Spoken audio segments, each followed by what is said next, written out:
or King's I Have a Dream speech without references to all God's children. Their summoning of a higher truth helped inspire what had seemed impossible, move the nation to embrace a common destiny. So our failure as progressives to tap into the moral underpinnings of the nation is not just rhetorical, though.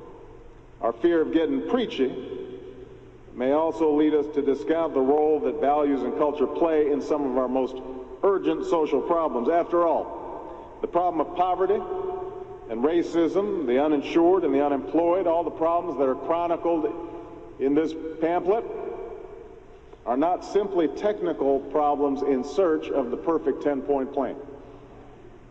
They're rooted in both societal indifference and individual callousness. They're rooted in the imperfections of man.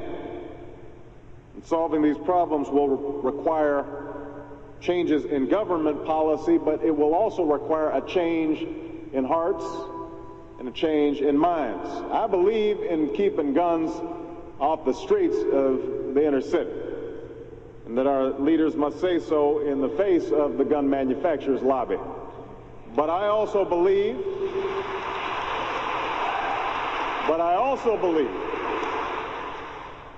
that when a gangbanger shoots indiscriminately into a crowd because he feels somebody's disrespected him, we've got a moral problem. There's a hole in that young man's heart, and a hole that the government alone cannot fix. I believe in vigorous enforcement of our non-discrimination laws, but I also believe a transformation of conscience and a genuine commitment to diversity on the part of the nation's CEOs could bring about quicker results than a battalion of lawyers. They got more lawyers than we do. I think we should put more of our tax dollars into educating our poor girls and boys.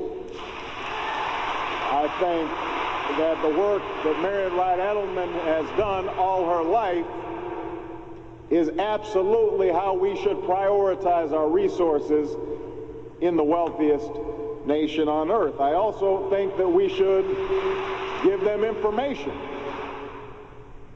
about contraception that can prevent unwanted pregnancies and lower abortion rates and help assure that every child is loved and cherished. But you know, my Bible tells me that if we train a child in the way he should go, when he is old, he will not turn from it. So I think faith and guidance can help fortify a young woman's sense of self and a young man's sense of responsibility and a sense of reverence that all young people should have for the act of sexual intimacy. I'm not suggesting that every progressive suddenly latch on to religious terminology. That can be dangerous. You know, nothing's more transparent than inauthentic expressions of faith. As Jim mentioned, you know, the politicians who come and they're clapping kind of off rhythm to the choir. We don't need that. In fact,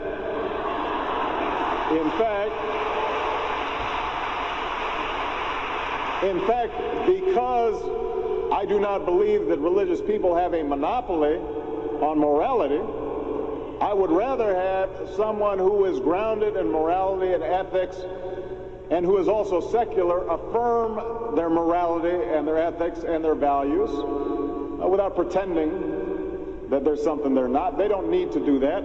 None of us need to do that.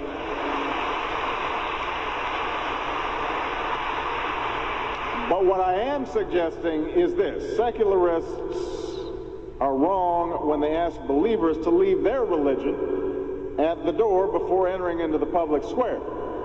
If Frederick Douglass, Abraham Lincoln, Williams Jennings Bryan, Dorothy Day, Martin Luther King, the majority of the great reformers in American history were not only motivated by faith, but they repeatedly used religious language to argue for their cause. So to say that men and women should not inject their, quote, personal morality into public policy debates is a practical absurdity. Our law is by definition a codification of our morality, much of it which is grounded in the Judeo-Christian tradition. Moreover, if we progressives shed some of these biases, we might recognize some overlapping values that both religious and secular people share when it comes to the moral and material direction of our country. We might recognize that the call to sacrifice on behalf of the next generation, the need to think in terms of thou and not just I, resonates in religious congregations all across the country. We might realize that we have the ability to reach out to the evangelical community and engage millions of religious Americans in the larger project of American renewal. And some of this is already beginning to happen.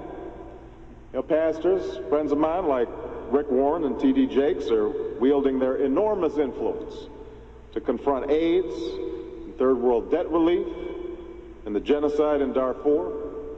You've got religious thinkers and activists like our good friend Jim Wallace and Tony Campolo, who are lifting up the biblical injunction to help the poor as a means of mobilizing Christians against budget cuts to social programs and growing inequality.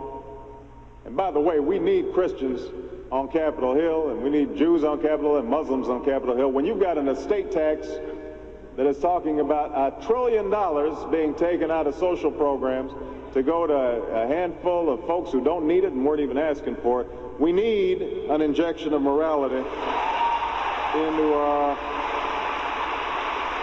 political debate. You know, across the country, individual churches like my own and your own are sponsoring daycare programs and building senior centers and helping ex-offenders reclaim their lives and rebuilding the Gulf Coast in the aftermath of Katrina. So the question is, how do we build on these still tentative partnerships between religious and secular people of goodwill? It's going to take more work, a lot more work than we've done so far. The tensions and the suspicions on each side of the religious divide will have to be squarely addressed, and each side will need to accept some ground rules for collaboration.